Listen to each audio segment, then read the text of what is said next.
For this 2010 to 2015 Honda Civic with the 1.8 gas engine, P1454 may point to an evap pressure or venting plausibility problem during evap operation. The driver may only notice a check engine light, and the vehicle can often seem to run normally. Broadly, the fault area can involve the FTP sensor signal, the vent hoses and drain path, the canister vent shut valve, or a possible restriction inside the canister. Before getting into the test, save the freeze data and any onboard snapshot. If other codes are present, check what they mean first, then stay focused on proving the evap pressure and venting path for P1454. Start with the basic evap pressure check. Turn the ignition switch to on Roman 2, clear the DTC with the HDS, then turn the ignition switch to lock 0. Remove the fuel fill cap and wait 1 minute. Turn the ignition switch back to on Roman 2, then look at FTP sensor in the HDS data list. With the cap off, the FTP sensor should read between 0.67 and 0.67 kPa or between 0.2 and 0.2 in Hg or between 5 and 5 mmHg. The voltage equivalent is between 2.4 and 2.6 V. If the reading is in that range, move on and try to duplicate the failure. If it is not in that range, skip ahead to the FTP sensor vent hose restriction check. Install the fuel fill cap, clear the DTC again with the HDS, then start the engine. Let it idle with no load until the radiator fan comes on. Keep the transmission in P or N on an automatic or neutral on a manual. Now watch evap PC duty in the HDS data list while holding engine speed at 3,000 RPM with evap PC duty at 20% or more for at least 4 minutes. After that, let the engine idle and check the OBD status for P1454. If the HDS shows failed, the problem has been duplicated, so continue to the evap canister vent line check. If it shows passed, treat it like a possible intermittent. Use the onboard snapshot and repeat the conditions from when the code set, including fuel level, engine speed, vehicle speed, and outside temperature.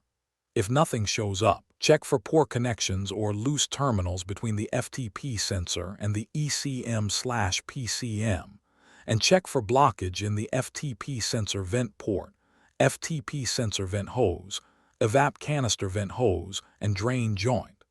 If the status shows not completed, let the engine idle until the monitor gives a result. Once the failure is duplicated, clear the DTC, turn the ignition switch to lock 0, and disconnect the evap canister vent hose from the evap canister.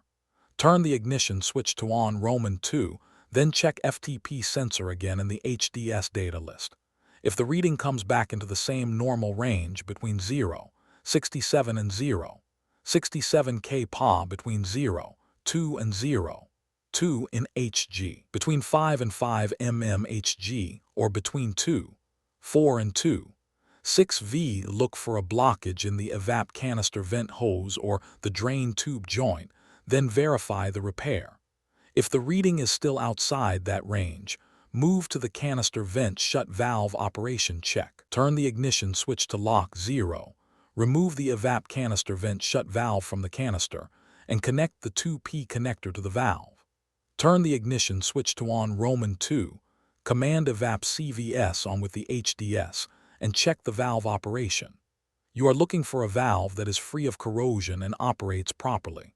If it passes that check, the vent shut valve is considered okay, and the next move is the FTP sensor vent hose check. If it is corroded or does not operate properly, replace the evap canister vent shut valve, then verify the repair. Next, disconnect the vent hose from the FTP sensor and watch FTP sensor in the HDS data list. If the reading now falls into the normal range between 0.67 and 0.67 kPa between 0.2 and 0.2 in Hg between 5 and 5 mmHg or between 2.4 and 2.6 V, check for a blockage in the FTP sensor vent hose, then verify the repair. If the reading is still outside that range, the FTP sensor vent hose is considered okay. Turn the ignition switch to lock 0, Remove the FTP sensor from the EVAP canister with its connector still connected, then turn the ignition switch to on Roman 2 and check FTP sensor again. If the reading is now in range, the FTP sensor port is OK, and the diagnostic path points to an internal blockage in the EVAP canister. Replace the EVAP canister, then verify the repair. If the reading is still not in range with the sensor removed and connected, replace the FTP sensor, then verify the repair. Keep verification separate from the testing. Turn the ignition switch to lock 0. Install the parts in the reverse order of removal. Turn the ignition switch to on Roman 2. Reset the ECM/PCM with the HDS, and do the ECM/PCM idle learn procedure. Then monitor OBD status for P1454 with the HDS. If it shows passed, troubleshooting is complete. If any other pending or confirmed codes are still present, check what they mean and diagnose those separately. If it shows failed, go back to the first FTP sensor check and recheck the path instead of guessing. If it shows not completed, hold the engine at 3,000 RPM with EVAP PC duty at 20% or more until a result comes on. The takeaway is simple. P1454 is diagnosed by proving whether the FTP sensor returns to normal as you open sections of the EVAP vent path, then verifying the monitor after the repair. For more diagnostic training, visit stepdiagnostics.com.